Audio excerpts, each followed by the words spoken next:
As an expectant parent, you want to set the stage for the best birth experience possible. Today, we'll talk about the option of midwifery care with Linda Ballas, certified nurse midwife at Prisma Health. This is Flourish, a podcast brought to you by Prisma Health. I'm Amanda Wild. Thank you, Linda, so much for being here. I'm so glad to have you. Well, thank you for having me here. I'm excited to be here. Now, I know it's been around since forever, but how would you define midwifery, modern midwifery? Modern midwifery is a health profession, and it focuses on women's health. So it includes anything from prenatal care, childbirth, the postpartum period, which is after childbirth. We also do gynecologic care, family planning, and preconception counseling. So we care for women from adolescence to postmenopause. They would say from the womb to the tomb. So is there a difference between midwifery care and OBGYN care? There is a difference. Midwives, we tend to spend more time with our women at office visits. We like to educate. We have a philosophy of care that is different than the doctors, where we see pregnancy as a normal process until proven otherwise. We support and encourage the physiological process for normal labor and birth. One of the biggest things, though, even though we perform the same prenatal visits and we perform standards of care, OBGYN is a medical doctor, so they are trained to manage women who are considered more high risk. They're able to perform surgeries, and they're also skilled in emergent situations. So that is one of the major differences. So most midwives are not doctors. What kind of education or certification are midwives required to have? Well, certified nurse midwives are nurses who have gone on to get our master's degree or doctorate degree in midwifery. And then after that, we must pass the National Certified Nurse Midwife examination, and that's through our American Midwifery Certification Board. So our training, we have probably, by the time we're all said and done, we have probably close to 6 to 8 years of training. Wow, that's quite a bit. And so you've seen a lot before you're actually certified. Right. We have to do a certain amount of hours in order to get your degree, and then you go on and take the board to be licensed. So can anyone receive care from a midwife? Like, who's a good candidate for midwifery care? Well, that's a good question. It would be great if everybody could see a nurse midwife. And in fact, there was a study, it's called the Cochrane study. It's a pretty well-known study, and they looked at midwives and found that majority of women who had a midwife, a lot of times, most likely they had less intervention, better outcomes, and they were more satisfied with their experience. And so they're at the final part of this, they did recommend that most women should be offered midwifery care, but not everybody can see a midwife. Some women are just not good candidates. For example, they may have a high-risk medical condition, type 1 diabetes or uncontrolled hypertension. If a woman had multiples, if they were carrying twins or triplets, they would best be served seeing an obstetrician. Midwifery often conjures up a range of images, but often people think of pioneers roughing it out on the prairie or water births at home. Can you tell us more about what really is the midwifery birth experience? So the midwifery birth experience, this is going to be so confusing, but I'm going to talk about the certified nurse midwife because there are other different midwives. They're different state to state.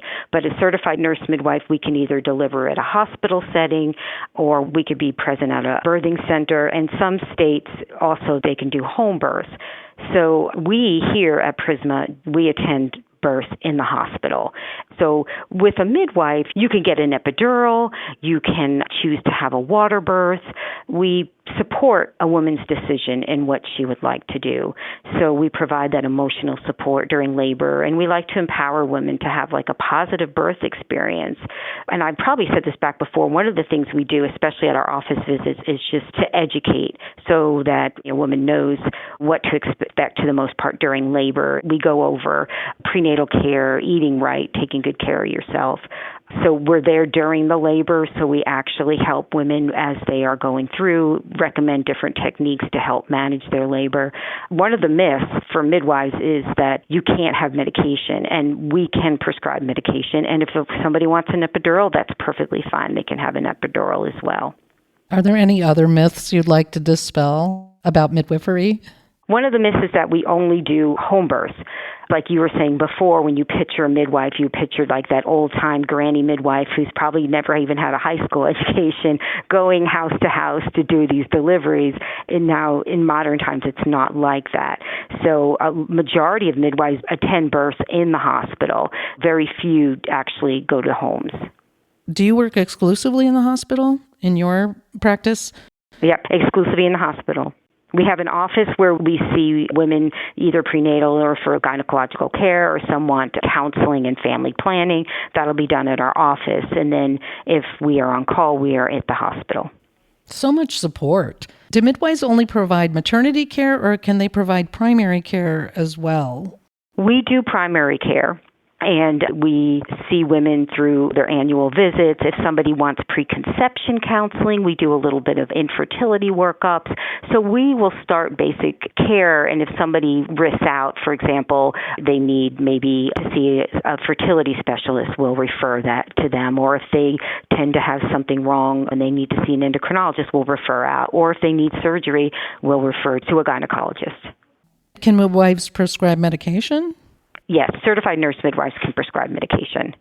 So to sum this up, going with midwifery as an option is getting a lot of support and education, including being right there for the birth and afterwards as well. And it includes women's gynecological care from adolescence on. You summed it up very well. Well, Linda, thank you for sharing this detailed information. This is a good, solid foundation for exploring the wide world of midwifery. Thank you so much. And one thing I just want to say is for midwifery candidates that I neglected. So if someone is looking for that natural birth with little intervention and they want to be supportive, midwifery is the way to go. How many births have you attended, and are they all completely unique? I've been a midwife for 25 years. And in 2006, I'm going to sound so old. In 2006, I hit 1,000. And then after that, I stopped counting. So I want to say I've done a few thousand births. And I'm going to tell you, everyone is unique. No two births are the same. So you really have to be on it, present, using all your pool of knowledge for each individual client. Yep. That support, patience, and the knowledge is so important. Linda, thank you so much for sharing this detailed information. This is a good, solid foundation for exploring the wonderful wide world of midwifery. Thank you so much. Oh, you are so welcome. You have a wonderful day. For more information and other health podcasts, go to prismahealth.org/flourish. This has been Flourish, a podcast brought to you by Prisma Health. I'm Amanda Wild. Be well.